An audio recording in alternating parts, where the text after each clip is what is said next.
play this again. Yes. It's gone to that level, they are not able to solve the problem. ನಿಮ್ಮ interview ಇದನ್ನು record ಮಾಡಿ ಇಟ್ಕೊಳ್ಳಿ. ದುರಾದೃಷ್ಟ ಏನಂದ್ರೆ ಈ ತರ ಒಂದು ಆಕ್ಸಿಡೆಂಟ್ಸ್ ಆಗ್ತಾ ಇರ್ತದೆ.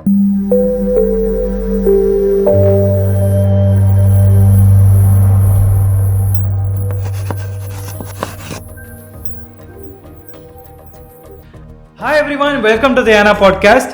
ಇವತ್ತಿನ ಪಾಡ್ಕಾಸ್ಟ್ಗೆ ಗೆಸ್ಟ್ ಆಗಿ ಬಂದಿರೋರು ಆಗುಂಬೆ ದಟ್ಟ ಕಾಡನ್ನೇ ತಮ್ಮ ಮನೆ ಮಾಡಿಕೊಂಡು ಕಾಡು ಪ್ರಾಣಿಗಳನ್ನು ತಮ್ಮ ಸ್ನೇಹಿತರನ್ನಾಗಿ ಮಾಡಿಕೊಂಡು ಹಾವಿನ ಸಂರಕ್ಷಣೆ ಹಾಗೂ ಸಂಶೋಧನೆಗೆ ತಮ್ಮ ಜೀವನವನ್ನೇ ಮುಡಿಪಾಗಿಟ್ಟಿರುವಂಥ ಗೌರಿಶಂಕರ್ ಅವರು 500ಕ್ಕೂ ಹೆಚ್ಚು ಕಾಳಿಂಗ ಸರ್ಪಗಳ ರೆಸ್ಕ್ಯೂ ಆಪರೇಷನ್ ಮಾಡಿ ಕಿಂಗ್ ಕೋಬ್ರಾ ಮ್ಯಾನ್ ಅಂತಲೇ ಹೆಸರುವಾಸಿಯಾಗಿರೋರು. ಈ ಒಂದು ಪಾಡ್ಕಾಸ್ಟಲ್ಲಿ ಹಾವುಗಳ ಬಗ್ಗೆ ನಮಗೆ ಗೊತ್ತಿಲ್ಲದಿರುವಂಥ ವಿಷಯಗಳನ್ನ ತಿಳ್ಕೊಳ್ಳೋಣ ಆ್ಯಂಡ್ ಆ ಒಂದು ಜೀವಿಯ ಬಗ್ಗೆ ನಮ್ಮಲ್ಲಿರುವಂಥ ಮೂಢನಂಬಿಕೆಗಳನ್ನು ದೂರ ಮಾಡ್ಕೊಳ್ಳೋಣ. ಇನ್ನು ತಡ ಮಾಡೋದು ಬೇಡ, let's get into the podcast. By the way, ನಾನು ನಿಮ್ಮ ನಿಶಾಂತನ್ ಮೇಗಳಮನೆ.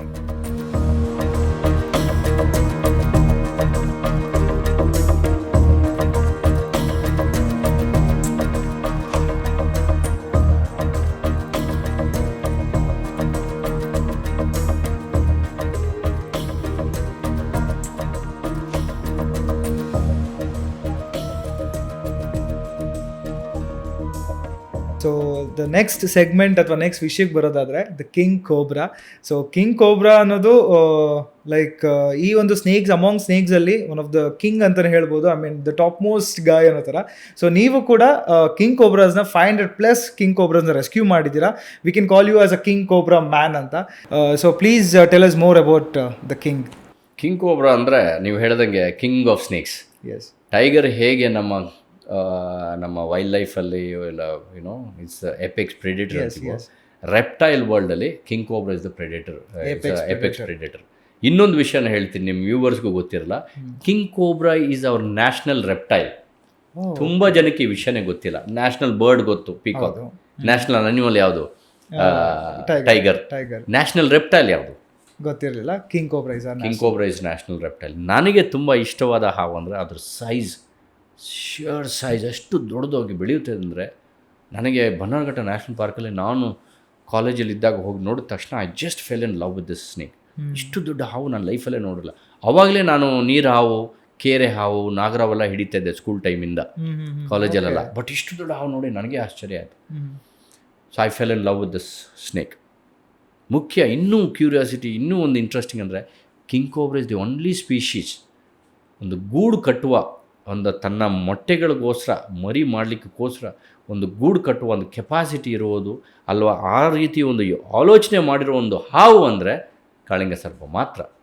ಔಟ್ ಆಫ್ 4,000ಗಿಂತ ಹೆಚ್ಚು ಹಾವು ಸಂಖ್ಯೆ ಸ್ಪೀಶೀಸ್ ಇದ್ದಾವೆ ನಮ್ಮ ವರ್ಲ್ಡಲ್ಲಿ.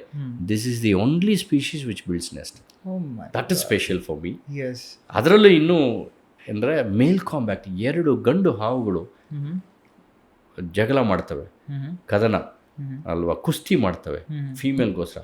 ಎಷ್ಟು ಜೆಂಟ್ಲಾಗಿ ಮಾಡ್ತವೆ ಅಂದರೆ ಒಂದಕ್ಕೊಂದು ಕಚ್ಚೋದಿಲ್ಲ. ರೂಲ್ಸ್ ಅಷ್ಟು ಸ್ಟ್ರಿಕ್ಟಾಗಿ ಫಾಲೋ ಮಾಡ್ತಾರೆ. ಕಚ್ಚಿದ್ರೆ 2 ಸತ್ತೋಗುತ್ತೆ. 2 ಹಾವು ಕಚ್ಕೊಂಡ್ರೆ 2ಕ್ಕೂ ವಿಷ ಹೇರುತ್ತೆ, ಕಚ್ಚಿಬಿಡುತ್ತೆ, ಸತ್ತೋಗ್ತವೆ. ಬಟ್ ಫೀಮೇಲ್ ಜೊತೆ ಮೇಟಿಂಗ್ ಮಾಡೋರು ಯಾರು?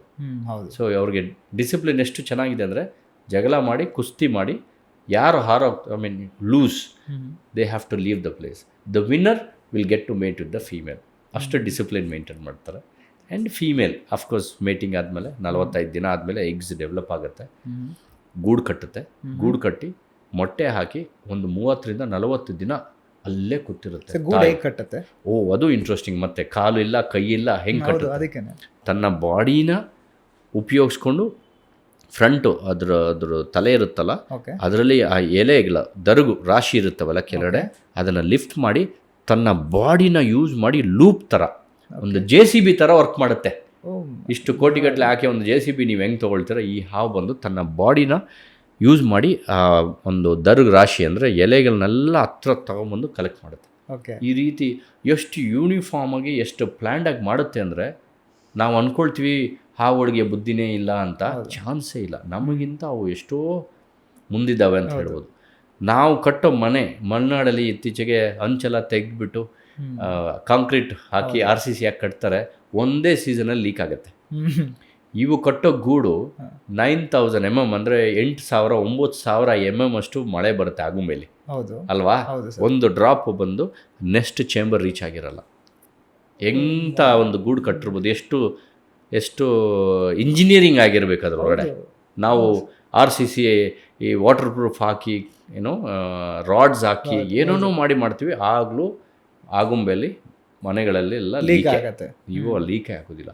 ಸೊ ಆ ದರ್ಗ ರಾಶಿ ಮಾಡಿ ಆ ಲೀವ್ಸ್ನ ನಾನು ನೋಡಿದ್ದೀನಿ ಹಿಂಗೆ ಇಂಟ್ಯಾಕ್ಟ್ ಮಾಡಿರುತ್ತೆ ಈ ಥರ, ಒಂದಕ್ಕೊಂದು ಲೀವ್ಸ್ ಹಿಂಗೆ ಹೋಗಿರುತ್ತೆ, ಆ ರೀತಿ ಕಟ್ ಮಾಡಿರುತ್ತೆ. ಮತ್ತು ಗೂಡಿಂದ ಒಂದು 10 ಅಡಿ 15 ಅಡಿವರೆಗೂ ಹೋಗ್ತವೆ ದರ್ಗ ರಾಶಿ ಪೂರ್ತಿ ಎಲ್ಲ ಸುತ್ತಲೂ ತಗೊಂಬಂದು ಹಾಕಿರ್ತವೆ. ಇನ್ನೊಂದು ಇಂಟ್ರೆಸ್ಟಿಂಗ್ ಥಿಂಗ್, ಮರ ಹೀಗಿದೆ ಅಂದರೆ ಮರಕ್ಕೆ ಆಪೋಸಿಟ್ ಸ್ಲೋಪಲ್ಲಿ ಕಟ್ಟಿರ್ತವೆ, ಮರಕ್ಕೆ ಈ ಕಡೆ ಕಟ್ಟಿರುತ್ತೆ, ಈ ಸ್ಲೋಪಲ್ಲಿ ಇಲ್ಲಿ ಕಟ್ಟಿರ್ತವೆ. ಯಾಕೆ ಹೇಳಿ? ನೀರು ಬಂದಾಗ ಹಂಗೆ ಸ್ಲೋಪಲ್ಲಿ ಹೋಗ್ಬಿಡ್ಬೇಕು. ಪ್ಲೇನ್ ಒಂದು ಈ ಥರ ಸರ್ಫೇಸಲ್ಲಿ ಕಟ್ಟಲ್ಲ. ಯಾಕೆ ಹೇಳಿ? ಮಳೆ ಜಾಸ್ತಿ ಬಂದಾಗ ನೀರು ನಿಲ್ಲುತ್ತೆ, ಫ್ಲಡ್ ಆಗುತ್ತೆ. ಆ ರೀತಿ ಒಂದು ಎಕ್ಸಾಕ್ಟ್ ಲೊಕೇಶನ್ ಚೂಸ್ ಮಾಡುತ್ತೆ. ಅದಕ್ಕಿಂತ ಇಂಟ್ರೆಸ್ಟಿಂಗ್ ಮತ್ತೆ ಸನ್ಲೈಟ್. ಏಪ್ರಿಲಲ್ಲಿ ಗೂಡು ಕಟ್ಟಿದ್ರೆ ಅರ್ಲಿ ಮಾರ್ನಿಂಗ್ ಮುಂಜಾನೆ ಬಿಸಿಲು ಈ ಕಡೆ ಹೊಡಿಬೇಕು, ತಿಳಿ ಬಿಸಿಲು, ಮಧ್ಯಾಹ್ನ ಬಿಸಿಲು ಈ ಕಡೆ ಹೊಡಿಬೇಕು. ಸೊ ಬೆಳಗ್ಗೆ 11 ಗಂಟೆಯಿಂದ 4 ಗಂಟೆವರೆಗೂ ಎಷ್ಟು ಬಿಸಿಲಾಗುತ್ತೋ ಅಷ್ಟರಲ್ಲಿ ಇನ್ಕ್ಯುಬೇಷನ್ ಆಗಬೇಕು. ಸರಿ ಆಯ್ತಾ? ಬಿಸಿಲು ಮಾತ್ರ ಯೋಚನೆ ಮಾಡುತ್ತಾ, ಮಳೆ ಸ್ಟಾರ್ಟ್ ಆಗುತ್ತಲ್ಲ ಮೇಯಲ್ಲಿ ಕ್ಯಾನಪಿ ನೋಡಬೇಕು. ನಿಮಗೆ ಬಿಸಿಲು ಬೇಕು ಅಂತ ಅದು ಓಪನ್ ಆಗಿ ಕಟ್ಟಿದ್ರೆ ಮಳೆಗಾಲದಲ್ಲಿ ಜೋರು ಮಳೆ ಬಂದರೆ ಡೈರೆಕ್ಟಾಗಿ ನೆಕ್ಸ್ಟ್ ಮೇಲೆ ಬೀಳ್ಬೋದು. ಅದಕ್ಕೆ ಅದನ್ನು ಪ್ರೊಟೆಕ್ಷನ್ ಮಾಡಬೇಕಾದ್ರೆ ಮರದ ಅಡಿಯಲ್ಲೇ ಕಟ್ಟಬೇಕು. ಸೊ ಬಿಸಿಲು ಬೀಳಬೇಕು, ಮಳೆಗಾಲದಲ್ಲಿ ಅತಿ ಹೆಚ್ಚು ಮಳೆನೂ ಬೀಳಬಾರ್ದು. ಆ ರೀತಿ ಒಂದು ಲೊಕೇಶನ್ ಕಂಡಿಡಿದು ಗೂಡು ಕಟ್ಟುತ್ತೆ ಅಂದರೆ ಇದು ಅದು ಎಷ್ಟು ಸ್ಮಾರ್ಟ್ ಇರ್ಬೋದು. ಇನ್ನು ನನ್ನಂಥವ್ರು ಅದನ್ನು ಪ್ರೀತಿ ಮಾಡಿದಿರ ಇನ್ನೇನಾಗತ್ತೆ ಹೇಳಿ? ಇಲ್ಲ ಸರ್, ಇನ್ಮೇಲೆ ನಾವು ಸೇರ್ಕೊಳ್ತಾ ಇದ್ದೀವಿ. That is king cobra. This is so exciting. Oh my god. Yes, 40 ದಿನ ನೀರು ಇಲ್ಲ, ಆಹಾರ ಇಲ್ಲ, ನೀರು ಕುಡಿಯೋದಿಲ್ಲ, ಅಲ್ಲೇ ಕೂತಿರುತ್ತೆ. ಗೂಡು ಕಟ್ಬಿಟ್ಟು ಮೊಟ್ಟೆ ಹಾಕಿ ಗೂಡನ್ನ ಸರಿ ಮಾಡ್ಕೊಂಡು ಗೂಡು ಮೇಲೇ ಕೂತಿರುತ್ತೆ. ಗೂಡು ಮೇಲೆ ಕೂರೋಕ್ಕೂ ಒಂದು ಕಾರಣ ಇದೆ. ಆವಾಗ ಬೇಸಿಗೆಯಲ್ಲಿ ಮಾರ್ಚ್ ಏಪ್ರಿಲ್ ಮೇಯಲ್ಲಿ ಮಳೆ ಬರುತ್ತೆ. ಫಸ್ಟ್ ಮಳೆ ಬಂದಾಗ ಸೆಟ್ಲ್ ಆಗುತ್ತೆ. ಅದರದ್ದು ತೂಕ 2 kg 3 kg ಒಂದು ವೆಯ್ಟ್. ನಾವು ನಮ್ಮ ಸ್ಕೂಲ್ಗಳಲ್ಲಿ ಒಂದು ಏನಾದರೂ ಅಂಟಿಸ್ಬಿಟ್ಟು ಸ್ವಲ್ಪ ವೆಯ್ಟ್ ಇಡ್ತೀವಿ, ನೆನಪಿದ್ಯಾ? ಏನಕ್ಕೆ ಇಡ್ತೀವಿ? ಚೆನ್ನಾಗಿ ಅಂಟ್ಕೋಬೇಕು ಅಂತ. ಆ ರೀತಿ ಹಾವು ಅದರ ಮೇಲೆ ಮಲಗೋದ್ರಿಂದ ಅದರ ಒಂದು ತೂಕದ ವೆಯ್ಟ್ ಇಂದ ಸೆಟ್ಲ್ ಆಗುತ್ತೆ, ಕಾಂಪ್ಯಾಕ್ಟ್ ಆಗುತ್ತೆ. ಸೊ ಒಳಗಡೆ ಒಂದು ಡ್ರಾಪ್ ನೀರು ಹೋಗೋದಿಲ್ಲ. ನೆಕ್ಸ್ಟ್ ಚೇಂಬರ್ ನಾನು ಜುಲೈ ಅಂದರೆ ಒಂದು 70ರಿಂದ 80 ದಿನ ಆದಮೇಲೆ ಅದನ್ನು ಓಪನ್ ಮಾಡಿದಾಗ ಮರಿಗಳು ನೋಡಲಿಕ್ಕೆ ಏಪ್ರಿಲ್ ಮೇಯಲ್ಲಿ ನಿಮ್ಗೆ ಎಷ್ಟು ಒಣಗಿದ ಎಲೆ ಇತ್ತೋ ಅದೇ ಥರ ಇರುತ್ತೆ. 3 ತಿಂಗಳು full dry. O my god. ಹೊರಗಡೆ ನಿಮಗೆ 9,000 8,000 mm ಮಳೆ ನೀರು ಬಂದಿರುತ್ತೆ, ಎಲ್ಲ ನೆಂದೋಗಿರುತ್ತೆ. ಆದರೆ ನೆಕ್ಸ್ಟ್ ಚೇಂಬರಲ್ಲಿ 3 ತಿಂಗಳ ನಂತರ ನೀವು ಓಪನ್ ಮಾಡಿದ್ರೆ ಅಷ್ಟೇ ಡ್ರೈ ಲೀವ್ಸ್ ಇರುತ್ತೆ. That is king cobra for you. Oh my god. So ಈ ಒಂದು ಕಿಂಗ್ ಕೋಬ್ರಾ ಬಗ್ಗೆ ಹಲವಾರು ಮಿಸ್ಕನ್ಸೆಪ್ಷನ್ಸ್ ಕೂಡ ಇದೆ ಸರ್. ಬಿಕಾಸ್ ಲ್ಯಾಕ್ ಆಫ್ ನಾಲೆಜಿಂದನೇ ಮಿಸ್ಕನ್ಸೆಪ್ಷನ್ಸ್ ಕ್ರಿಯೇಟ್ ಆಗೋದು. ಸೊ ಅದರಲ್ಲಿ ಒಂದು ಅಂತ ಏನಂದರೆ ದಟ್ ಏನೊಂದು ಕೋಬ್ರಾ ಸ್ಪಿಟ್ ಮಾಡುತ್ತೆ, so that is also very dangerous ಅಂತ ಹೇಳ್ತಾರೆ. So please tell us about that. Luckily we don't have spitting cobras in India. Oh is it? V don't have. ಥೈಲ್ಯಾಂಡಲ್ಲಿ, ನಮ್ಮ ಸುಮಟ್ರಾ ಆ ಕಡೆ ಇದ್ದಾವೆ, ಆಫ್ರಿಕಾದಲ್ಲಿ ಸ್ಪಿಟ್ಟಿಂಗ್ ಕೋಬ್ರಾಸ್ ಇದ್ದಾವೆ, ನಮ್ಮ ದೇಶದಲ್ಲಿಲ್ಲ. ನಮ್ಮಲ್ಲಿರೋದು 4 ಸ್ಪೀಶೀಸ್ ಪ್ರಭೇದಗಳು. ನಾಗರವಲ್ಲಿ ನಮ್ಮ ಸಾಮಾನ್ಯವಾಗಿ ಕಾಣಿಸೋದು ಸ್ಪೆಕ್ಟಿಕಲ್ ಕೋಬ್ರಾ ಅಂತೀವಿ. ಮತ್ತು ಗುಜರಾತ್, ರಾಜಸ್ಥಾನಲ್ಲಿ ಸೆಂಟ್ರಲ್ ಏಷ್ಯನ್ ಕೋಬ್ರಾ ಇದೆ. ಈಸ್ಟರ್ನ್ ಘಾಟ್ಸಲ್ಲಿ ಒರಿಸ್ಸಾಯಿಂದ ಹಾಗೇ ಹೋದರೆ ನಮ್ಮ ಮೊನಕಲ್ ಕೋಬ್ರಾ ಅಂತೀವಿ. ಅದು ಕೆಲವೊಮ್ಮೆ ಮಿಜೋರಾಂ ಆ ಕಡೆ, ಅರುಣಾಚಲ್ ಆ ಕಡೆ ಸ್ವಲ್ಪ ಸ್ಪಿಟ್ ಮಾಡುತ್ತೆ ಅಂತ ಹೇಳ್ತಾರೆ. ಬಟ್ ಅದನ್ನು ಅಷ್ಟೇನು ಡೆವಲಪ್ ಆಗಿಲ್ಲ. ಮಿಕ್ಕಿದ್ದು ನಮ್ಮದು ಕಾಮನ್ ಆಗಿ ಕಾಣಿಸೋದು ಇದು. ಇನ್ನೊಂದು ಆಂಡಮಾನಲ್ಲಿದೆ ಒಂದು ಕೋಬ್ರಾ. ಈ 4 ಕೋಬ್ರಾ ಇದ್ದಾವೆ. 4 ಕೋಬ್ರಾ ಯಾವುದಾಗಲಿ including king cobra they don't spit. ವಿಷ ಉಗುಳುವಂಥ ಒಂದು ಕ್ಯಾರೆಕ್ಟರ್ಸ್ ಇಲ್ಲ. ಅದ್ರ ಬಗ್ಗೆ ನಾವು ನಮ್ಮ ದೇಶದಲ್ಲಿ ಯೋಚನೆ ಮಾಡೋವಂಥ ಭಯ ಇಲ್ಲ. ಓಕೆ. ಸೊ ನಾವು ಮಿಸ್ಕನ್ಸೆಪ್ಷನ್ಸ್ ಹಾಗೇನು ಬಂದಾಗ ಸುಮಾರು ಇದ್ದಾವೆ sir. Like the first main thing is ಹಾವು ಹಾಲು ಕುಡಿಯುತ್ತಾ? Please tell us. That is a very common thing which is good. I think ಅದನ್ನು ಒಂದು ಪಾಸಿಟಿವ್ ಅಂತಲೇ ನಾನು ಹೇಳ್ಬೋದು. ಅಂದರೆ ನಾಗರಾವು ದೇವ್ರನ್ನ ಪೂಜೆ ಮಾಡಬೇಕು, ಅದಕ್ಕೆ ನೈವೇದ್ಯ ಕೊಡಬೇಕು. ದೇವರಿಗೆ ನಾವು ಹೇಗೆ ನಮ್ಮ ದೇವ್ರ ಮುಂದೆ ಗಣೇಶ ವಿಗ್ರಹ ಇಡ್ತೀವಿ, ಅದರಲ್ಲಿ ಕಡುಬಿನ ಎಲ್ಲ ಇಡ್ತೀವಿ, ಅದೇ ಥರ ಹಾವು ಇದ್ದಾರೆ. ಇದು ಒಂದು ರೀತಿ ಒಳ್ಳೆಯದೇ. ಆದರೆ ದಯವಿಟ್ಟು ಫೋರ್ಸ್ ಮಾಡಬೇಡಿ. ಫೋರ್ಸ್ ಮಾಡೋದನ್ನ ಹೇಗಂದರೆ ಆ ಹುತ್ತಕ್ಕೆ ತೊಗೊಂಡೋಗಿ ಲೀಟರ್ಗಟ್ಟಲೆ ಸುರಿಯೋದು, ಆ ಹುತ್ತಾನೆ ನೀವು ಹಾಳು ಮಾಡ್ತೀರ. ಬೇಡ. ನಿಮ್ಮ ಸ್ಯಾಟಿಸ್ಫ್ಯಾಕ್ಷನ್ಗೆ ನಾವು ಹೇಗೆ ದೇವರ ಮುಂದೆ ವಿಗ್ರಹದ ಮುಂದೆ ಒಂದು ಸ್ವೀಟ್ ಆಗ್ಬೋದು, ಏನೋ ಒಂದು ಇಡ್ತೀವಿ, ಅದು ದೇವ್ರು ತಿನ್ನೋದು ಬಿಡೋದು ಅವ್ರಿಗೆ ಬಿಟ್ಟಿದ್ದು. ಅದೇ ಥರ ಬೇಕಾದರೆ ಮಾಡಿ ನಿಮ್ಮ ಸ್ಯಾಟಿಸ್ಫ್ಯಾಕ್ಷನ್ಗೆ. ಆದರೆ ಹಾಲನ್ನು ತೊಗೊಂಡೋಗಿ ಹುತ್ತದಲ್ಲಿ ಸುರಿಬೇಡಿ, ಒಂದು. ಎರಡನೇದು, ನೀವು ಹೇಳ್ಬೋದು, ನಮ್ಮ ಮನೆಗೆ ನಾಗರ ಪಂಚಮಿ ಟೈಮಲ್ಲಿ ಹಾವು ತಂದಿದ್ದ ಒಬ್ಬ, ನಾವು ಕೊಟ್ವಿ, ಹಾಲು ಕುಡೀತು. ನೀವು ಹೇಳ್ತೀರ ಹಾಲು ಕುಡಿಯೋದಿಲ್ಲ ಅಂತ. ಖಂಡಿತ ಹಾಲು ಕುಡಿಯೋದಿಲ್ಲ, ಯಾಕಂದರೆ ಹಾವಿಗೆ ಹಾಲನ್ನು ಡೈಜೆಸ್ಟ್ ಮಾಡ್ಕೊಳ್ಳೋ ಕೆಪಾಸಿಟಿ ಇಲ್ಲ. ಅವು ಕರೆಕ್ಟ್, ಅವು ಮಾಂಸಾಹಾರಿ. They feed on other animals, live animals. ಅದೊಂದು ಇಲಿ ಆಗ್ಬೋದು, ಪಕ್ಷಿ ಆಗ್ಬೋದು, ಕಪ್ಪೆ ಆಗ್ಬೋದು, ಏನಾದರೂ ಇನ್ನೊಂದು ಹಾವೇ ಆಗ್ಬೋದು. ನಾಗರಾವನ್ನು ತಿನ್ನುತ್ತೆ, ನಾಗರಾವು ಕಟ್ಟಾವನ್ನು ತಿನ್ನುತ್ತೆ, ನಾಗರಾವು ಕೇರೆ ಹಾವನ್ನು ತಿನ್ನುತ್ತೆ, ಇರ್ಬೋದು. ಹಾಲು ಕುಡಿಯೋದು ಪರಿಸ್ಥಿತಿ ನೀವು ಅರ್ಥ ಮಾಡ್ಕೋಬೇಕು. ವೈಲ್ಡಲ್ಲಿ, ಪ್ರಕೃತಿಯಲ್ಲಿ ಯಾರೂ ಅದಕ್ಕೆ ಹಾಲು ಕೊಟ್ಟಿರಲ್ಲ ಅಲ್ವಾ? ನೀವು ಕೊಟ್ಟಿದ್ದೀರಾ, ಅವನು ಆ ನಾಗರ ಪಂಚಮಿ ಟೈಮಲ್ಲಿ ತಂದಾಗ ಕುಡೀತು ಅಂದಾಗ ದಯವಿಟ್ಟು ಇದು ಅರ್ಥ ಮಾಡ್ಕೊಳ್ಳಿ. ಅವನಿಗೂ ಗೊತ್ತು, ಆ ಹಾವಿಡಿಯೋವನಿಗೂ ನಾಗರ ಪಂಚಮಿ ಬರ್ತಾ ಇದೆ 2-3 ವಾರ ಅಂದಾಗ ಅವನೇನು ಮಾಡ್ತಾನೆ, ನಾಗರವೆಲ್ಲ ಹಿಡ್ಕೊಂಬಂದು ಮನೇಲೇ ಇಟ್ಕೊಂಡು ಅದಕ್ಕೆ ನೀರು ಕೊಡೋದಿಲ್ಲ. 15 ದಿನ 20 ದಿನ ಆದರೂ ಅದಕ್ಕೆ ನೀರು ಕೊಡೋದಿಲ್ಲ. ಯಾಕೆ ಹೇಳಿ? ನಿಮ್ಮ ಮನೆಗೆ ಕರ್ಕೊಂಬಂದರೆ ನೀವು ಹಾಲಿಗೆ ದಾಹ ಆಗಿ ಕುಡಿಯುತ್ತೆ. ಕುಡಿದಾಗ ನೀವು ಅವನಿಗೆ ಒಂದು 5,000 ಕೊಡ್ತೀರಾ. ನಿಮಗೆ ಸ್ಯಾಟಿಸ್ಫ್ಯಾಕ್ಷನ್, ನಮ್ಮ ದೇವರು ಹಾಲು ಕುಡಿದ್ರು ಅಂತ. ದಯವಿಟ್ಟು ಮನಸ್ಸಲ್ಲಿ ಇಟ್ಕೊಂಡು, ನಿಮಗೆ 5 ಲಕ್ಷ ಲಾಸು, ಆ ನಾಗರಾವ್ಗೆ ತನ್ನ ಪ್ರಾಣನೂ ಹೋಗೋವಂಥ ಪರಿಸ್ಥಿತಿ. ಯಾಕಂದರೆ ಅದು ಡೈಜೆಸ್ಟ್ ಮಾಡೋಕ್ಕಾಗಲ್ಲ, ವಾಂತಿ ಮಾಡುತ್ತೆ. ಅವನೇನು ಮಾಡ್ತಾನೆ, ಆ ಹಾವು ಸತ್ತೋದ್ರೆ ಬಿಸಾಕ್ತಾನೆ. ಸೊ ಅವನಿಗೆ ಅವತ್ತಿನ ದಿನ ಒಳ್ಳೆ ಬಿಸ್ನೆಸ್ ಆಗುತ್ತೆ. ಸೊ ನೀವು ಅದನ್ನು ಅವನಿಗೆ ಬಿಸ್ನೆಸ್ ಕೊಡಬಾರ್ದು ಅಂತ ನಾನು ಹೇಳ್ತಾ ಇಲ್ಲ. ಅವನಿಗೂ ನಿಮಗೆ ಮಧ್ಯ ಲಾಸ್ ಆಗೋದು ಹಾವು ಪ್ರಾಣ ಕಳ್ಕೊಳ್ಳುತ್ತೆ. Yes sir. ಸೊ ಆ ಸ್ನೇಕ್ ಸ್ಟ್ಯಾಮರ್ಸ್ ಬಗ್ಗೆನೂ ಮಾತಾಡಬೇಕು ಸರ್. ಈ ಒಂದು ಪ್ರಾಕ್ಟೀಸು ಇಂಡಿಯಾದಲ್ಲಿ ಇನ್ನು ಕೆಲವೊಂದು ಪಾರ್ಟ್ಸಲ್ಲಿ ಇನ್ನೂ ಇದೆ. ಸ್ನೇಕ್ ಸ್ಟ್ಯಾಮಿಂಗ್ ಆಲ್ಮೋಸ್ಟ್ ಹೊರಟೋಗಿದೆ. ಅದೊಂದು ಕಲ್ಚರು, ಒಂದು ಒಳ್ಳೆ ವಿಷಯ ಅಂತಲೇ ಹೇಳ್ಬೋದು. ಆದರೆ ವೈಲ್ಡ್ ಲೈಫ್ ಪ್ರೊಟೆಕ್ಷನ್ ಆ್ಯಕ್ಟು ಅದು ಇದು ಬಂದಾಗ ಪಾಪ ಅವರು ಒಂದು ಪ್ರೊಫೆಷನೆಲ್ಲ ಕಳ್ಕೊಂಡ್ರು. ಅಂದರೆ ಅವರೆಲ್ಲ ಮಾಡಿದ್ದೆಲ್ಲ ಸರಿ ಅಂತ ನಾನು ಹೇಳ್ತಾ ಇಲ್ಲ. ಸ್ವಲ್ಪ ಕ್ರೂಯಲಿಟಿನೂ ಇತ್ತು. ನಾಗರಾವ್ ಸಿಕ್ಕಿದಾಗ ಹಲ್ಲು ನಾಯಿಗೆ ಒಂದು ಕತ್ತಿ ಹಿಡ್ಕೊಂಡು ತೆಗೆಯೋದು, ಇನ್ಫೆಕ್ಷನ್ ಆಗಿ ಹಾವುಗಳು ಸಾಯೋದು ಇತ್ತು, ಇಲ್ಲ ಅಂತಿಲ್ಲ. ಬಟ್ ಆ ಕಲ್ಚರ್ನ ನಾವು ಹಾಗೆ ಉಳಿಸ್ಕೊಂಡು ಅವ್ರನ್ನೆಲ್ಲ ಒಂದು ಎಜುಕೇಷನಿಸ್ಟ್ ಆಗಿ ಏನೋ ಅವ್ರು ಇಲ್ಲಿ ಕುತ್ಕೊಂಡು ನಂತರ ಇಲ್ಲಿ ಕುತ್ಕೊಂಡು ಮಾತಾಡೋದಾಗಿತ್ತು ಅವರೊಂದು ಕಲ್ಚರ್ ಬಗ್ಗೆ. ಆ ಕಂಪ್ಲೀಟ್ ಪ್ರೊಫೆಷನ್ನು, ಆ ಕಮ್ಯುನಿಟಿನೇ ಡಿಸಪರಿ ಆಯಿತು. ಅದೊಂದು ನನಗೆ ತುಂಬ ಮನಸ್ಸಿಗೆ. Yes sir. ಆ ಪ್ರಾಕ್ಟೀಸ್ ಬಗ್ಗೆ ಸೈಂಟಿಫಿಕಲ್ ರೀಸನ್ ಬಗ್ಗೆ ಮಾತಾಡೋಣ ಸರ್. ಬಿಕಾಸ್ ಆ ಸ್ನೇಕ್ ಸ್ಟ್ಯಾಮಿಂಗ್ ಅಲ್ಲಿ ಆ ಒಂದು ಪುಂಗಿ ಊದೋದಾಗಲಿ ಮಾಡಿದಾಗ ಹಾವು ನಾನು ನೋಡಿದ್ದೀನಿ. ಸೊ ಹಾವು ಕೂಡ ಅದೇ ಒಂದು ತಾಳಕ್ಕೇ ಕುಣಿಯುತ್ತೆ. So why is it? And ನಮಗೆ ಗೊತ್ತು actual reason, but you being a professional, ನೀವು ಕೂಡ ಹೇಳಿ ನಮ್ಮ ವ್ಯೂವರ್ಸ್ಗೆ ಏನು ಅಂತ. ಅದು ಅದೇ ಮುಂದೆ ನೀವು ನೋಡಿದ್ದೀರಾ, ಅದು ಕೇಳಿದ್ದೀರಾ, ಇಲ್ಲ ವೀಡಿಯೋಸ್ ನೋಡಿದ್ದೀರಾ ಅಂದರೆ ಅದು ಪುಂಗಿ ಊದ್ತಾರಲ್ಲ, ಅದು ಸೌಂಡ್ ಬರುತ್ತೆ. ಹಾವುಗಳಿಗೆ ಕಿವಿ ಇಲ್ಲ. ತುಂಬ ಜನಕ್ಕೆ ಕನ್ಫ್ಯೂಷನ್ ಏನಂದರೆ ಕಣ್ಣಿಲ್ಲ ಕಿವಿ ಇದೆ ಅಂತ. ಆ್ಯಕ್ಚುಲಿ ಇದೆ ಅದವೇ ರೌಂಡ್. ಕಣ್ಣಿದೆ, ಕಿವಿ ಇಲ್ಲ, ಅಂದರೆ ಕೇಳಿಸೋದಿಲ್ಲ. ಅವ್ನು ಪುಂಗಿ ಊದ್ದಾಗ ಹೀಗೆ ಹೀಗೆ ಹೀಗೆ ಶೇಕ್ ಮಾಡ್ತಾ ಇರ್ತಾವೆ ನೋಡಿ, ಅದನ್ನು ನೋಡಿ ಹೀಗೆ ಮಾಡುತ್ತೆ. ನೀವು ಅದೇ ಥರ ಮಾಡ್ತಾ ಇದ್ದಾಗ ಹಿಂದೆ ಹೋಗ್ಬಿಟ್ಟು ನಿಮ್ಮ ಕಾಲನ್ನ ಹೀಗೆ ಹಲ್ಲಾಡಿಸಿದ್ರೆ ನಿಮ್ಮ ಕಾಲನ್ನ ನೋಡ್ತಾನೆ ಹಾವು. ಯಾಕಂದರೆ ಅಷ್ಟು ದೊಡ್ಡ ಪ್ರಾಣಿ ಅಷ್ಟು ಹತ್ತಿರದಲ್ಲಿದ್ದಾಗ ಅದ್ರ ಹೆದರ್ಕೊಂಡು ಅದು ಮಾಡ್ತಾ ಇದೆ ಹೊರತು ಪುಂಗಿ ನಾದಕ್ಕೆ ಅದು ಯಾವುದೇ ರೀತಿಯಲ್ಲಿ ಮನಸೋತು ಇಲ್ಲ ಅದು ತುಂಬ ಇಷ್ಟವಾಗಿ ಅದು ಡಾನ್ಸ್ ಮಾಡ್ತಾ ಇಲ್ಲ.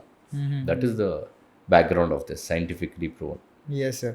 ನಮ್ಮ ಕನ್ನಡದಲ್ಲಿ ಒಂದು ಮಾತಿದೆ ಸರ್, ಆವಿನ ದ್ವೇಷ 12 ವರ್ಷ. ಆ್ಯಂಡ್ ರಿವೆಂಜ್ ಬಗ್ಗೆನೂ ಮಾತಾಡ್ತಾ ಇದ್ವಿ. Do they recognise face or ನಮ್ಮ ಹ್ಯೂಮನ್? ಇಲ್ಲ ಅದಿಲ್ಲ. ಅದು I think it's really interesting how our Indian mythology has created it, that they have memory. ಮತ್ತು ಒಂದು ಮೇಟಿಂಗ್ ಟೈಮಲ್ಲಿ ಮೇಲ್ ಏನಾದರೂ ಸತ್ತೋದ್ರೆ ಫೀಮೇಲ್ ಬಂದು ರಿವೆಂಜ್ ತಗೊಳುತ್ತೆ ಅಂತ ಹೇಳೋದು. It's a very interesting thing. Actually I would say these are positive myths. When I say positive myths, ಕನ್ಸರ್ವೇಷನ್ಗೋಸ್ಕರ ನಮ್ಮ ಹಿರಿಯರು ಆಗಲಿ ನಮ್ಮ ಆ್ಯನ್ಸಿಸ್ಟರ್ಸ್ ಆಗಲಿ ಮಾಡಿರ್ತಾರೆ. ಅದಕ್ಕೆ ತೊಂದರೆ ಮಾಡೋಕ್ಕೆ ಹೋಗ್ಬೇಡಿ, ಅದನ್ನು ಕೊಲ್ಲಬೇಡಿ. ಅದನ್ನೇನಾದರೂ ಮಾಡಿದ್ರೆ female will come and take revenge ಅಂದರೆ, ಈಗ ಆ ರೀತಿ ಇರುವ ಒಂದು ಒಳ್ಳೆ ಪಾಸಿಟಿವ್ ಮಿತ್ಸ್ ಇರೋದ್ರಿಂದ ನಮ್ಮ ದೇಶದಲ್ಲಿ ಈ ಹಾವುಗಳು ಇರೋದು. ಅಮೆರಿಕಾದಲ್ಲಿ ನೋಡಿ, ದೊಡ್ಡ ಯುರೋಪಲ್ಲ ಆ ಥರ ಏನು ಇಲ್ಲವೇ ಇಲ್ಲ ಸ್ಟೋರಿ. ಸಿಕ್ಕಿದ್ದನ್ನು ಕೊಂದಾಕ್ಬಿಡ್ತಾರೆ. There is no connection with the animal. ಇಲ್ಲಿ ನಮ್ಮ ದೇಶದಲ್ಲಿ ಹುಲಿಗೆ ನಮ್ಮ ದುರ್ಗಾ ಮಾತೆ, ಸಿಂಹ ಆನೆಗೆ ಗಣೇಶ ಅಲ್ವಾ, ನಾಗರಾವ್ಗೆ ನಮಗೆ ಶಿವ ಇದ್ದಾರೆ, ಗಣೇಶಗೂ ಹೊಟ್ಟೆದಲ್ಲಿ. So every single animal is connected with one or the other god. That is because of conservation. Yes. So that's a very good word sir, like positive myths. Positive myths. Snakes ಟ್ರೆಷರ್ನ guard ಮಾಡುತ್ತೆ ಅಂತ. So and ರೀಸೆಂಟಾಗಿ ಅನಂತ ಪದ್ಮನಾಭ ಸ್ವಾಮಿ ಟೆಂಪಲಲ್ಲಿ ಒಂದು ಡೋರ್ಸ್ನೆಲ್ಲ, ಸುಮಾರು ಡೋರ್ಸ್ನ government ಅವರು open ಮಾಡಿದ್ರು. But one of the ಡೋರಲ್ಲಿ ಒಂದು ದೊಡ್ಡ ಹಾವಿದೆ, ಅದು ಟ್ರೆಷರ್ನ ಕಾಪಾಡ್ತಾ ಇದೆ. ಬಿಕಾಸ್ ಹೊರಗಡೆ ಡೋರ್ ಮೇಲೆ ಒಂದು ಸಿಂಬಲ್ ಇದೆ ಸರ್, ದಟ್ ಹಾವಿನ ಸಿಂಬಲ್ ಇರೋದ್ರಿಂದ ಅದೇ ಹಾವು ಒಳಗಡೆ ಕಾಪಾಡ್ತಿದೆ, ಅದಕ್ಕೆ ಓಪನ್ ಮಾಡೋದು ಬೇಡ ಅಂತ ಸುಮಾರು ಒಂದು ನ್ಯೂಸ್ಗಳಲ್ಲೆಲ್ಲ ಹೊಡ್ತು. ಸೊ ನೀವು ಏನು ಹೇಳ್ತೀರಾ, like snakes, like do snakes guard treasures? ಇಲ್ಲ ಅಂತ ಹೇಳಿದ್ರೆ ನಮ್ಮ ಜನ ಇನ್ನೂ ತಪ್ಪು ಮಾಡಲಿಕ್ಕೆ ಶುರು ಮಾಡ್ಕೊಳ್ತಾರೆ. ಗೌರಿಶಂಕರ್ ಹೇಳಿದ್ದಾರೆ, ಅದು ಗಾರ್ಡ್ ಮಾಡೋದಿಲ್ಲ, ಹಾವನ್ನ ತೆಗೆದು ಸೈಡ್ಗಾಗಿ ಟ್ರೆಷರ್ನ ನಾವು ಯೂಸ್ ಮಾಡ್ಕೊಳ್ಳೋಣ ಅಂತ ಹೇಳ್ತಾರೇನೋ ಅಲ್ವಾ, ಒಳ್ಳೆ ವಿಷಯಕ್ಕೆ ಇಲ್ದಿರ. ಸೊ ನಿಜ ಹೇಳಬೇಕಂದ್ರೆ ಆ ರೀತಿ ಗಾರ್ಡ್ ಮಾಡೋದಿಲ್ಲ. ಒಳ್ಳೆ ಪ್ಲೇಸು, ಒಳ್ಳೆ ವಾತಾವರಣ. ನೀವು ಆ ದೇವಸ್ಥಾನಗಳೆಲ್ಲ ನೋಡಿದ್ರೆ ಪರ್ಫೆಕ್ಟ್ ಲೈಟಿಂಗ್, ಪರ್ಫೆಕ್ಟ್ ಟೆಂಪ್ರೇಚರ್. ಯಾಕೆ ದೇವಸ್ಥಾನ ನೋಡಿ, ಅರ್ಲಿ ಮಾರ್ನಿಂಗ್ ಲೈಟ್ ಒಂದು ಕಡೆ ಬೀಳುತ್ತೆ, ಆಫ್ಟರ್ನೂನ್ ಲೈಟ್ ಬೀಳುತ್ತೆ. So it's a very peaceful place, positive energy ಇರುವಂಥ ಪ್ಲೇಸು. ಅಂಥ ಪ್ಲೇಸ್ ಇದ್ದಾಗ ನಾನಲ್ಲ, ಹಾವಾದ್ರಾಗಲಿ ಯಾವುದಾದ್ರೂ ಒಂದು ಪ್ರಾಣಿ ಹೋಗ್ಯದೆ ಅಂಥ ಒಂದು ಜಾಗದಲ್ಲಿ ಇದೆ ಅಂದರೆ ಅದಕ್ಕೂ ಇದಕ್ಕೂ ಸ್ಟೋರಿ ಇರುತ್ತೆ. ಸೊ ಆ ರೀತಿ ಅದಕ್ಕೂ ನಮ್ಮ ಟ್ರೆಷರ್ಗೂ ಯಾವುದೇ ರೀತಿಯಲ್ಲಿ ಸಂಬಂಧ ಇಲ್ಲ, ಆಯಿತಾ. ಬಟ್ ನಮ್ಮ ಜನಕ್ಕೆ ಆ ನಂಬಿಕೆ ಇರೋದ್ರಿಂದ ಆ ನಂಬಿಕೆ ಹಾಗೇ ಇರಲಿ, ಟ್ರೆಷರ್ನ ಕಾಪಾಡುತ್ತೆ ಅಂತ ಇಟ್ಕೊಳ್ಳಿ, ಅದು ಹಾಗೇ ಇದ್ರೆ ಒಳ್ಳೇದು. ಆ್ಯಂಡ್ ನಾವು ಅಗೈನ್ ಇನ್ನೊಂದು ಮಿಸ್ಕನ್ಸೆಪ್ಷನ್ ಒನ್ ಮೋರ್ ಈಸ್, ನಮ್ಮ ಚಿಕ್ಕ ವಯಸ್ಸಿಂದನೂ ಫಿಲಮ್ಸ್ಗಳಲ್ಲೆಲ್ಲ ತೋರಿಸ್ತಾ ಇದ್ದಿದ್ದು ಅಂದರೆ ಒಂದು queen of snakes and king of snakes ಅಂತೆಲ್ಲ ತೋರಿಸೋರು. So the queen of snakes would always have a diamond on her ಮನಿ. ಸೊ ನಾಗಮಣಿ ಅನ್ನೋದು ಒಂದು ನೇಮ್ ಇಟ್ಬಿಟ್ರು. So is it real? ನನಗೂ ಇದುವರೆಗೂ ಕಾಣಿಸ್ಲೇ ಇಲ್ಲ, ಸಿಗ್ಲೇ ಇಲ್ಲ. ನಾನು ಇವಾಗ ಸುಮಾರು ಹಾವು ನಾನು ಸ್ಕೂಲ್ ಶಾಲೆಯಿಂದ ಹಿಡಿತಾ ಇದ್ದೀನಿ ಅಂದರೆ 30 ವರ್ಷದಿಂದ ಹಿಡಿತಾ ಇದ್ದೀನಲ್ವಾ. ಆ ಟೈಮಲ್ಲಿ ನಾನು ಒಂದು ಹಾವು ನಾಗರಾವು ಇಟ್ಕೊಂಡು ಅದಕ್ಕೆ, ಆದರೆ ಅದೊಂದು ಕತೆ ಇದೆ, 100 ವರ್ಷ ಆದಮೇಲೆ ಮನಿ ಬರುತ್ತೆ ಅಂತ ಹೇಳ್ತಾರೆ. ಓಕೆ. ಆದರೆ 100 ವರ್ಷ ಯಾವುದೇ ಹಾವು ಬದುಕೋದೇ ಇಲ್ಲ. ಅದರ life span, cobra life span ಇರೋದು 18ರಿಂದ 20 ವರ್ಷ. ಓಕೆ. ಕಾಳಿಂಗ ಸರ್ಪ 25ರಿಂದ 30 ವರ್ಷ. ಹೆಬ್ಬ ಅವ್ರು 40 ವರ್ಷವರೆಗೂ ಬದುಕಿರೋ ಒಂದು ರೆಕಾರ್ಡ್ಸ್ ಇದೆ. 40 ವರ್ಷ. ಮತ್ತು ಯಾವ ಹಾವು 100 ವರ್ಷ ಬದುಕುತ್ತೆ ನನಗಂತೂ ಗೊತ್ತಿಲ್ಲ. ಸೊ 100 ವರ್ಷ ಆದಮೇಲೆ ಆ ಮನಿ ಆಗುತ್ತೆ ಅಂದರೆ ಏನರ್ಥ? ಆಗಲ್ಲ ಅಂತ ಅರ್ಥ. ಅದರ ಲೈಫ್ ಸ್ಪೈನೇ 100 ವರ್ಷ ಇಲ್ದಿರಿದ್ದಾಗ ಮನಿ ಎಲ್ಲಿಂದ ಬರುತ್ತೆ? ಹೌದು ಸರ್. ಬಟ್ ಅದನ್ನ ಗೂಗಲ್ ಮಾಡಿದ್ರೆ ಸರ್, ನಾಗಮಣಿ ಅಂತ ಗೂಗಲ್ ಮಾಡಿದ್ರೆ it tells like snake stone ಅಂತ ಏನೋ ಬರುತ್ತೆ, ಅಂಡ್ ಸ್ನೇಕ್ ಬೋನ್ ಅಂತ ಬರುತ್ತೆ. Correct. I mean structurally the skull ಆ ಥರ ಇದೆ, ಬಟ್ ಅಲ್ಲೇನು ಮನಿ ಇಲ್ಲ ಅಷ್ಟೇ. ಆ ದುಡ್ಡು, ಅದನ್ನು ಮನಿ ಡೈಮಂಡ್ ತೊಗೊಂಡು ದುಡ್ಡು ಮಾಡ್ತೀವಿ ಅನ್ನೋದು ಒಂದು ಸ್ಕ್ಯಾಮ್ ಅಂತ. ಸ್ಕ್ಯಾಮ್ ಅಷ್ಟೇ. ಹೌದು ಸರ್, ಅಷ್ಟೇ. ಎಸ್.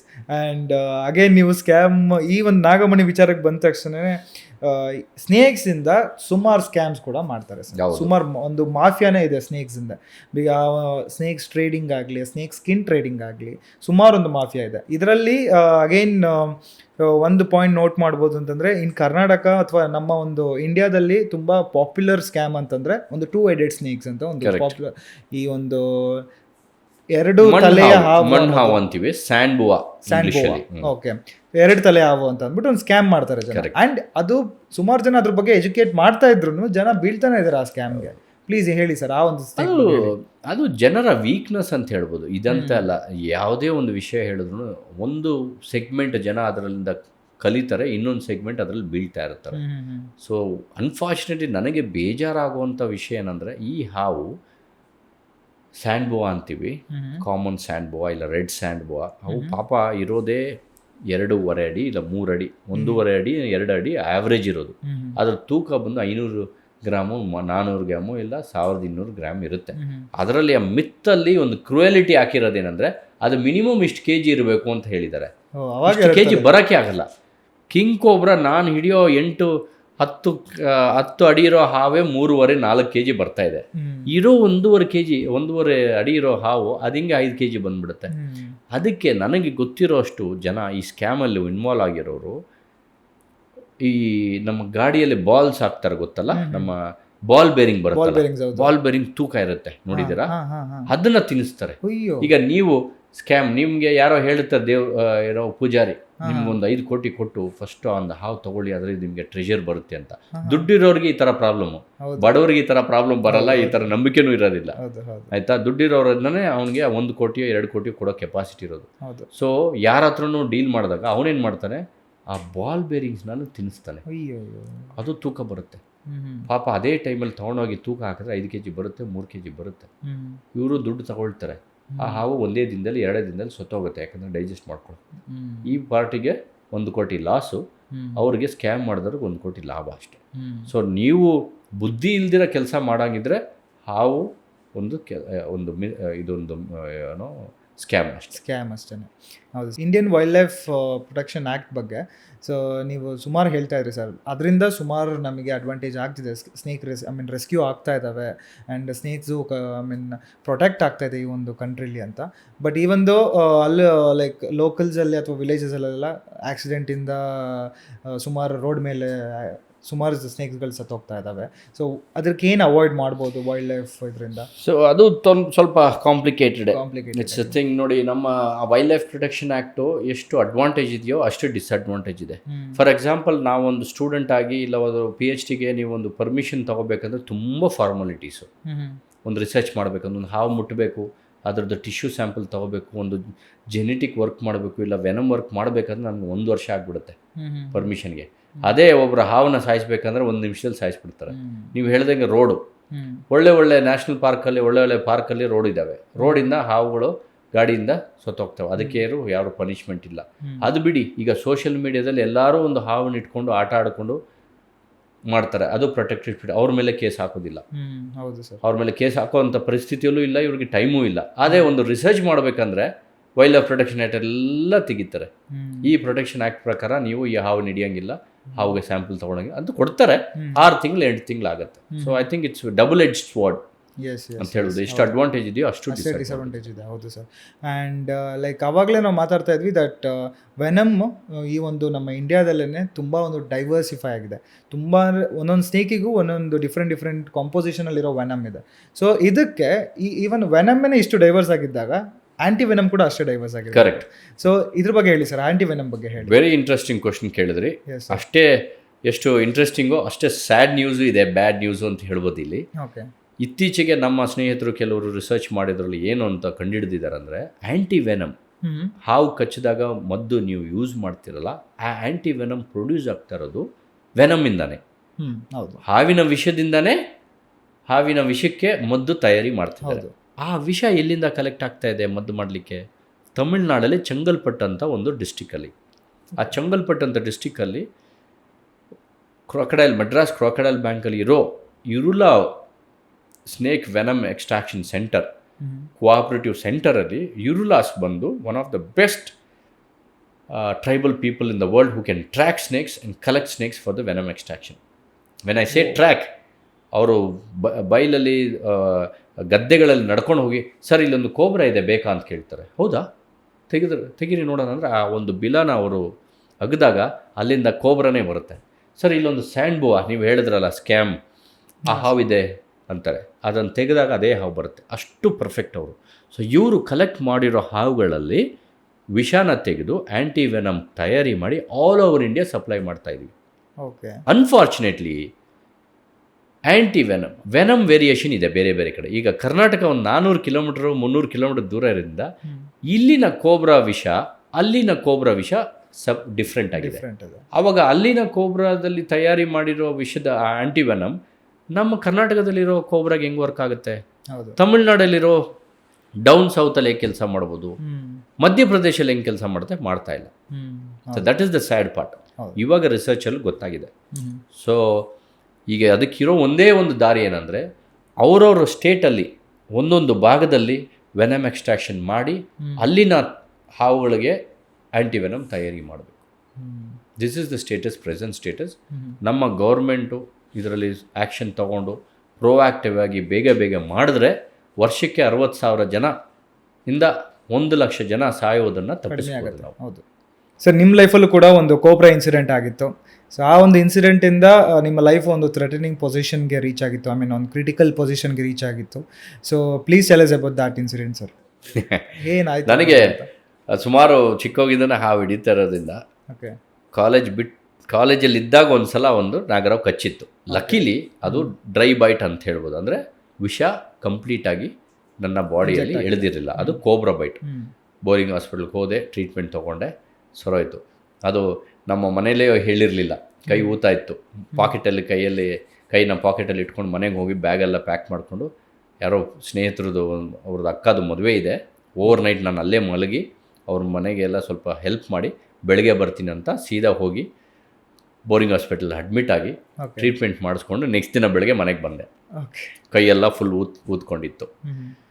ಅದಾದಮೇಲೆ 2005 ಆಗುಂಬೆಯಲ್ಲಿ ಕಾಳಿಂಗ ಸರ್ಪದ ಹತ್ರ ಒಂದು ಚಿಕ್ಕ ಆಕ್ಸಿಡೆಂಟ್ ಆಯಿತು. ಹಾವನ್ನು ಹಿಡಿತಾ ಇದ್ದಾಗ ಬ್ಯಾಗ್ ಒಳಗಡೆಯಿಂದ ಅದು ಕಚ್ಚಲಿಕ್ಕೆ ಟ್ರೈ ಮಾಡ್ತು. ಬ್ಯಾಗ್ ಒಳಗಡೆ ಹಾಕ್ಬಿಟ್ಟಿದ್ದೆ. Unfortunately the bag was small.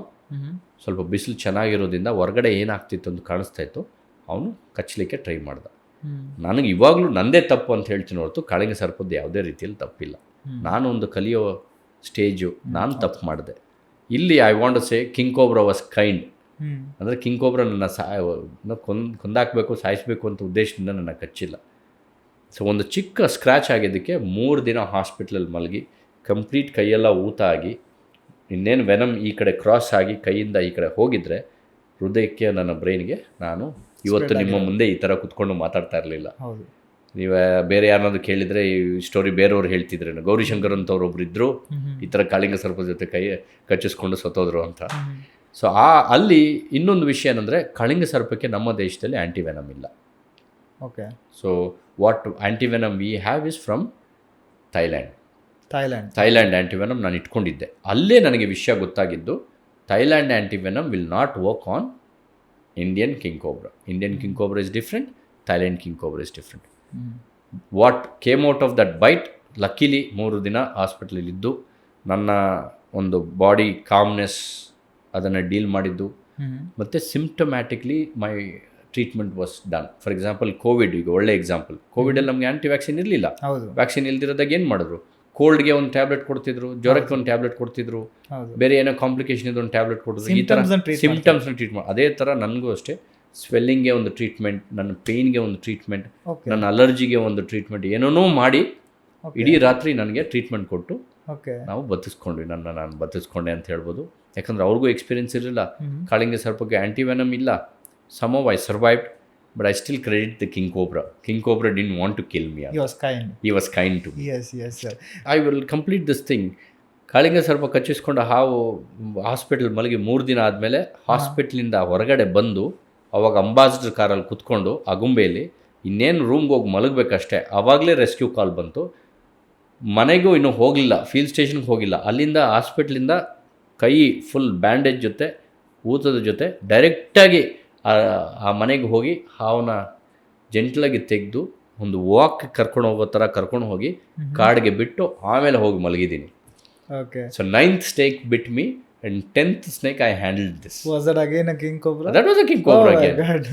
So ತುಂಬ ಜನ ನನ್ನ ಕೇಳ್ತಾರೆ, ನಿಮಗೆ ಭಯ ಆಗಿಲ್ವಾ, ನಿಮಗೆ ಆ ಕೆಲಸ ಬಿಟ್ಬಿಡ್ಬೇಕು ಅನಿಸಿಲ್ವಾ, ನಿಮಗೆ ಯಾವುದಾದ್ರೂ ಒಂದು ಸಾಫ್ಟ್ವೇರ್ ಇಂಜಿನಿಯರೋ ಇಲ್ಲ ಒಂದು ಅಕೌಂಟೆಂಟ್ ಏನೋ ಒಂದು ಬೇರೆ ಜಾಬ್ ಮಾಡಬೇಕು ಅನಿಸ್ತು? ಇಲ್ಲ, ಅನಿಸ್ಲೇ ಇಲ್ಲ. ಸೀದಾ ಹಾಸ್ಪಿಟ್ಲಿಂದ ಇನ್ನೊಂದು ಕಿಂಗ್ ಕೋಬ್ರನ್ನ ಹಿಡಿದು ಕಾಡಿಗೆ ಬಿಟ್ಟು ಆಮೇಲೆ ಹೋಗಿ ನನ್ನ ಮನೆಯಲ್ಲಿ ಬೆಡ್ಡಲ್ಲಿ ಮಲಗಿದೆ. ಅದಕ್ಕೆ ಸರ್ ಫಸ್ಟ್ ಹೇಳಿದ್ದು ನಾನು, ಅದಕ್ಕೆ ಸರ್ ನಿಮ್ಮ ಡೇ ಟು ಡೇ ಲೈಫ್ನ ಅಡ್ವೆಂಚರಸ್ ಆಗಿ ಲೀಡ್ ಮಾಡ್ತಾ ಇರೋದು ನೀವು. S sir. ಸೊ ಈ ಒಂದು ನಮ್ಮ ಕಂಟ್ರಿಲಿ ಸ್ನೇಕ್ಸ್ನ ಸುಮಾರು ಥರ, ನಮ್ಮ ಕಂಟ್ರಿಲಿ ಅಂತಲ್ಲ ಸರ್, ನಾವು ಈ ವರ್ಲ್ಡಲ್ಲಿ ಸ್ನೇಕ್ಸ್ನ ಬೇರೆ ಬೇರೆ ಥರಕ್ಕೆ ಯೂಸ್ ಮಾಡ್ತಾ ಇದ್ದಾರೆ. ಸೊ ಅದರಲ್ಲಿ one of the main important thing concentrate ಮಾಡಬೇಕಾಗಿರೋದು ಅಥವಾ ರೈಸ್ ಮಾಡಬೇಕಾಗಿರೋ ಟಾಪಿಕ್ ಏನಂತಂದರೆ ಸ್ನೇಕ್ ಬೈಟ್, ಟಾಕ್ಸಿಕೇಶನ್ ಅಂತ ಏನಿದೆ ಅಲ್ಲ, ಸ್ನೇಕ್ ಬೈಟ್ ಇಂದ ಟಾಕ್ಸಿಕೇಶನ್ನ ಡ್ರಗ್ ಆಗಿ ಯೂಸ್ ಮಾಡ್ತಾ ಇದ್ದಾರೆ.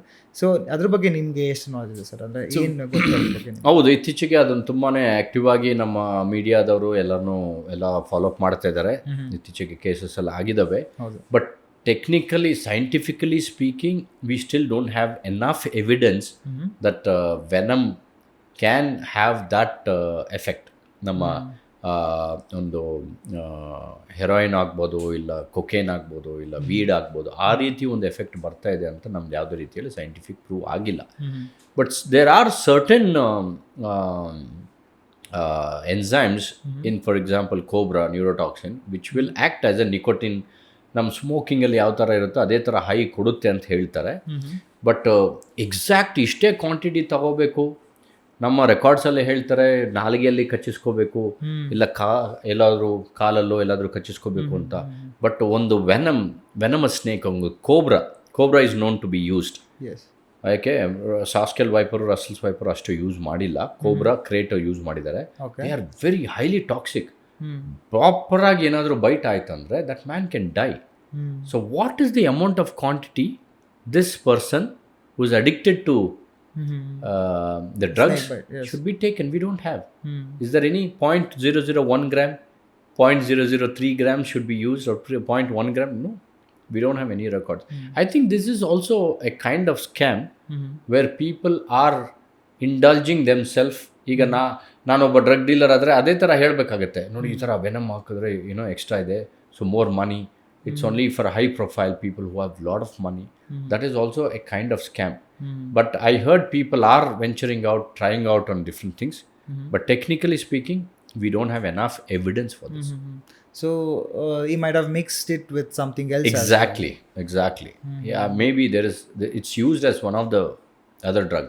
ನಾನು ಮೊದಲೇ ಹೇಳ್ದಂಗೆ, if the venom gets into your blood system it can kill you, but if you consume as a food, ನೀವು ಹಾಲಲ್ಲೇ ಹಾಕೊಂಡು ಕುಡಿಬೋದು, ನೀರಲ್ಲಿ ಹಾಕೊಂಡು ಕುಡಿಬೋದು, ಏನೂ ಆಗೋದಿಲ್ಲ, ಸಿಸ್ಟಮ್ ಬರಬಾರ್ದು. So if he is using that venom as a part of another drug, then it can be. Okay. So ನೀವು ಒಂದು ಫೌಂಡೇಶನ್ ಕೂಡ ಮಾಡಿದ್ದೀರಾ, ಸೊ ಕಾಳಿಂಗ ಫೌಂಡೇಶನ್ ಅಂತ. You are also the director and co-founder of it. So ನಿಮ್ಮ ಒಂದು foundation ಬಗ್ಗೆ please provide us more information ಅಂತ. So ಈ ಫೌಂಡೇಶನ್ನ ಮುಖ್ಯ ಉದ್ದೇಶ ಅಂದರೆ ರಿಸರ್ಚ್ ಆ್ಯಂಡ್ ಕನ್ಸರ್ವೇಷನ್, ಅಧ್ಯಯನ ಮಾಡೋದು, ಸಂಶೋಧನೆ ಮಾಡೋದು, ಅಂದರೆ ಇದರ ಇಂಟ್ರೆಸ್ಟಿಂಗ್ ಫ್ಯಾಕ್ಟ್ಸ್ನ ಕಂಡುಹಿಡಿಯೋದು, ಅದನ್ನು ಜನಕ್ಕೆ ತಿಳಿಸಿ ಅದನ್ನು ಸಂರಕ್ಷಣೆ ಮಾಡೋದು. ಒಂದು ಕಾಡಾಗ್ಬೋದು, ಇಲ್ಲ ಒಂದು ಹಾವೇ ಆಗ್ಬೋದು, ಇಲ್ಲ ಕಪ್ಪೆನೇ ಆಗ್ಬೋದು, ಯಾವುದೇ ಒಂದು ಪ್ರಾಣಿ. It's a wild life research centre. Students BSc ಮಾಡಿದವರು, MSc ಮಾಡಿದವರು, ಇಲ್ಲ ವೈಲ್ಡ್ ಲೈಫಲ್ಲಿ ಇಂಟ್ರೆಸ್ಟ್ ಇರೋರು, ವೈಲ್ಡ್ ಲೈಫ್ ಫೋಟೋಗ್ರಫಿ ಇರ್ಬೋದು. ಈಗ ಎಲ್ಲ ತುಂಬ ಜನ ಸಾಫ್ಟ್ವೇರ್ ಇಂಜಿನಿಯರ್ಸ್ ಆಗಲಿ, ತುಂಬ ಜನಕ್ಕೆ ಪ್ಯಾಷನ್ ಇದೆ ವೈಲ್ಡ್ ಲೈಫ್ ಫೋಟೋಗ್ರಫಿ ಮಾಡಬೇಕು ಅಂತ. ಅವರು ನಮ್ಮಲ್ಲಿ ಬರ್ಬೋದು, ಕಲಿಬೋದು, ಫೋಟೋಗ್ರಫಿ ಮಾಡ್ಬೋದು. So this place is open for anyone who want to learn about wildlife. Particularly ನನಗೆ ಕಿಂಗ್ ಕೋಬ್ರಾದಲ್ಲಿ ಇಂಟ್ರೆಸ್ಟ್ ಇರೋದ್ರಿಂದ I focus more on snakes, but the research station is open for any students who want to work on any taxa. Okay. ಬಟರ್ಫ್ಲೈಯೋ ಆಗ್ಬೋದು. That's nice. Like common people ಬಂದ್ಬಿಟ್ಟು like can they learn, I mean can they work with you, field ಟ್ರಿಪ್ಸ್ಗೆಲ್ಲ ಬರ್ಬೋದು? ಖಂಡಿತ ಮಾಡ್ಬೋದು. ನಾವು camps ಮಾಡ್ತೀವಿ, workshop ಮಾಡ್ತೀವಿ. ನಂದು ರಿಸರ್ಚ್ ಎಕ್ಸ್ಪಿಡಿಷನ್ ಇರುತ್ತೆ. ಒಂದೊಂದ್ಸಲ ನಾರ್ತ್ ಈಸ್ಟ್, ಮಿಜೋರಂ, ಮೇಘಾಲಯ, ಅರುಣಾಚಲ್, ಆಗುಂಬೆಲ್ಲೂ ಮಾಡ್ತಾ ಇರ್ತೀವಿ, ಕೇರಳದಲ್ಲಿ, ಒರಿಸ್ಸಾದಲ್ಲಿ, ಎಲ್ಲಿ ಬೇಕಾದರೂ. ನಾನು ರಿಸರ್ಚ್ ಮಾಡಲಿಕ್ಕೆ ಹೋದಾಗ ನನ್ನ ಜೊತೆ ಎಕ್ಸ್ಪೀರಿಯನ್ಸ್ ಆಗಬೇಕು. ಗೌರಿಶಂಕರ್ ಹಿಂಗೆ ರಿಸರ್ಚ್ ಮಾಡ್ತಾರೆ, ಏನು ಮಾಡ್ತಾರೆ ಕಾಡಲ್ಲಿ ಅಂದಾಗ ನೀವು ನನ್ನ ಜೊತೆ ಬರ್ಬೋದು. ಆಸ್ ಅ ರಿಸರ್ಚ್ ಅಸಿಸ್ಟೆಂಟ್ ಬರ್ಬೋದು. ಆದರೆ ಅಲ್ಲಿ ಬಂದ್ಬಿಟ್ಟು ನನಗೆ ತಂದೂರ್ ಚಿಕನ್ ಬೇಕು, ನನಗೆ AC ರೂಮ್ ಬೇಕು, ನನಗೆ ಒಳ್ಳೆ ಕಾರ್ ಬೇಕು, ನಾನು ನಡೆಯಲ್ಲ ಅಂದರೆ ಆಗೋದಿಲ್ಲ. ನಾವು ಒಂದೊಂದು ದಿನ 18 ಕಿಲೋಮೀಟರ್ ನಡಿತೀವಿ. ಸೊ ಫಿಸಿಕಲಿ ಫಿಟ್ ಇರೋರು, ಮೆಂಟಲಿ ಸ್ಟ್ರಾಂಗ್ ಇರೋರು ನನ್ನ ಜೊತೆ ಬರಬೇಕು ಅಂದರೆ ಖಂಡಿತ ಬರ್ಬೋದು. We take them. ಹೇಗೆ ಹೌಸ್ ದ ಪ್ರೋಸೆಸ್, ಹೇಗೆ ಅಪ್ರೋಚ್ ಮಾಡಬೇಕು? ನಮಗೆ ಬರೀಬೋದು kalinga@kalingafoundation.org ಒಂದು ಆರ್ಗನೈಸೇಷನ್ಗೆ ಇಮೇಲ್ ಮಾಡಿದ್ರೆ we will let you know. ಒಳ್ಳೆ ಕ್ಯಾಂಪ್ಸ್, ವರ್ಕ್ಶಾಪ್ಸ್, ಮುಖ್ಯವಾಗಿ ಸ್ನೇಕ್ ಹ್ಯಾಂಡ್ಲಿಂಗ್ ಬಗ್ಗೆನೂ ನಾವು ಟ್ರೈನಿಂಗ್ ಮಾಡಿದ್ದೀವಿ. ಈಗ ಸುಮಾರು 1000 ಜನಕ್ಕಿಂತ ಹೆಚ್ಚಿನ ಟ್ರೈನೀಸ್ನ ನಾವು ಪ್ರಿಪೇರ್ ಮಾಡಿ ಆಲ್ ಓವರ್ ಇಂಡಿಯಾದಲ್ಲಿ ಸಕ್ಸಸ್ಫುಲ್ಲಾಗಿ ರೆಸ್ಕ್ಯೂ ಮಾಡ್ತಿದ್ದಾರೆ. ಪ್ರತಿ ವರ್ಷ 1 ಲಕ್ಷಕ್ಕಿಂತ ಹೆಚ್ಚಿನ ಹಾವುಗಳನ್ನು ಸಂರಕ್ಷಣೆ ಮಾಡಿ ಕಾಡಿಗೆ ಬಿಡಲಾಗ್ತಾ ಇದೆ. ಈಗ ಸದ್ಯಕ್ಕೆ ಫಾರೆಸ್ಟ್ ಡಿಪಾರ್ಟ್ಮೆಂಟು ಟ್ರೈನಿಂಗ್ ವರ್ಕ್ಶಾಪ್ ಮಾಡಿದ್ದೀವಿ, ಮತ್ತು BSc ನಮ್ಮ ಬಾರ್ಡರ್ ಸೆಕ್ಯೂರಿಟಿ ಫೋರ್ಸ್ಗೆ ಮಾಡಿದ್ದೀವಿ, ಫೈರ್ ಡಿಪಾರ್ಟ್ಮೆಂಟ್ಗೆ ಮಾಡಿದ್ದೀವಿ. ಈಗ ಆರ್ಮಿ ಅವರು ಎನ್ಕ್ವೈರಿ ಮಾಡ್ತಾ ಇದ್ದಾರೆ, ಅವ್ರಿಗೂ ಮಾಡ್ತೀವಿ. ಸೊ ಯಾರಿಗೆ ಇಂಟ್ರೆಸ್ಟ್ ಇದ್ದರೆ ಅವ್ರಿಗೆ ನಾವು ಇಲ್ಲ ಅಂತ ಹೇಳೋದಿಲ್ಲ. Yes, sir. So I'll be in the next batch of yours, and to all the people who are waiting to encounter an animal, encounter wildlife with the professional, please do go contact Kalinga Foundation. So sir, coming to the end of the podcast, ee podcast alli what do you want to tell to people? We can consider you as a representative from snakes on the family in that. Please tell people what should they not do and how should they treat snakes anta. So snakes ಅಂದರೆ they have seen dinosaurs, ಅಂದರೆ they been living with dinosaurs ಇವತ್ತಿಲ್ಲ, ಆದರೆ ಹಾವುಗಳಿದ್ದಾವೆ, ನಮ್ಮ ಸರೀಸೃಪಗಳು, ಮೊಸಳೆಗಳಿದ್ದಾವೆ. ಅದನ್ನೇ ನಾವು ಬರೀ ಫಿಲ್ಮಲ್ಲಿ ನೋಡೋದಿಲ್ಲ, ಇಲ್ಲಿ ನೋಡಿ ಇವಾಗ ಇದ್ದಾವೆ. ಅದನ್ನು ಕಾಪಾಡ್ಕೊಳ್ಳೋದು ನಮ್ಮ ಜವಾಬ್ದಾರಿ. So killing snakes is not an option. Okay, please call. Rescuers ಇದ್ದಾರೆ, ಹಾವಿನ ಸಂರಕ್ಷಕರು ಇದ್ದಾರೆ, ಅವ್ರನ್ನ ಕರೆದ್ರೆ ಹಿಡಿದು ದೂರ ಬಿಟ್ಬಿಡ್ತಾರೆ. ಸಾಯಿಸೋದು ಒಂದು ಇದಿಲ್ಲ. Live and let live. Please. That's nice. I'm a request. Yes and yes sir and coming to the end of the podcast, ಈ ಒಂದು ಪಾಡ್ಕಾಸ್ಟ್ ನಮಗೆ ತುಂಬ ಅಂದರೆ ತುಂಬ, ಆ್ಯಸ್ ಐ ಟೋಲ್ಡ್ ಯು, ತುಂಬ ಎಂತೂಸಿಯಾಸಮ್ ಪೀಕ್ಸಲ್ಲಿತ್ತು ನಮಗೆ. ಬಿಕಾಸ್ ಸ್ನೇಕ್ಸ್ ಅನ್ನೋದು ಆ್ಯಸ್ ಐ ಟೋಲ್ಡ್ ಯು ಒಂದು ಇಂಟೆಲಿಜೆಂಟ್ ಒಂದು ರೆಪ್ಟೈಲು. ಸೊ ಅದ್ರ ಬಗ್ಗೆ ತಿಳ್ಕೊಬೇಕು ಅಂದ್ರೆ ಆಬ್ವಿಯಸ್ಲಿ ನಮಗೇನು ನಾಲೆಡ್ಜ್ ಇಲ್ಲದೆ we wanted to know it from a professional. ಇದರದ್ದು ವಿ ರಿಸರ್ಚ್ ಬಿಫೋರ್ ಪಾಡ್ಕಾಸ್ಟ್, ಒಂದು ಪ್ರೊಫೆಷ್ನಲಿಂದ ನಿಮ್ಮ ಒಂದು ವರ್ಡ್ಸಲ್ಲಿ ನಾವು ಕೇಳಬೇಕು ಅಂತ ಇತ್ತು.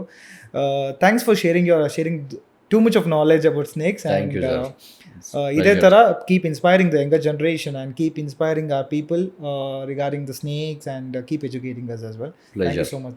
Thank you.